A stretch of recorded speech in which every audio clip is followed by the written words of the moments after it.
لطافه بهذا السيت. طبعا السيت اذا عندكم سفره، هذا السيت ضروري تاخذونه للسفره. بس باعوا الترتيب راح يجيكم جنطه بهذا الشكل، راح تكون خوص، تجي الشفقه نفس الترتيب ونفس الشكل. بس باعوا الجمال. طبعا اليد مالته راح تكون جلد بهذا الشكل، والرسمه اللي هنا رسم يد. هذا رسم ايد، يعني شغل مو شغل معامل، شغل ايد. بس باعوا الرسمه راح تكون هنا وراح تكون هنا. تعال شوف الموديلات اللي بيه.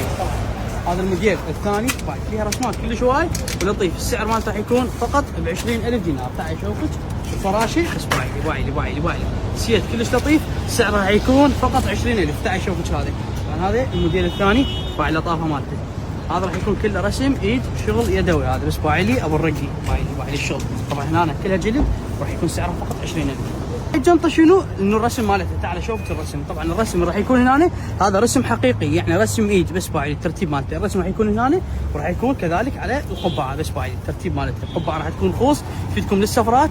طبعا خلينا نشوف شنو بداخل الجنطه. بس باعي الداخل راح تكون مقسمه بهذا الشكل بهذا الترتيب، واليد مالته راح تكون جلد طبيعي. طبعا السعر مالته عليه خصم، سعرها 20,000. طبعا سعرها كلش بلاش. لحقوا تعالوا. طبعا موديلات كلش هواي بعد بيهن، اللي صورناه والباقي تلقونه داخل المجمع.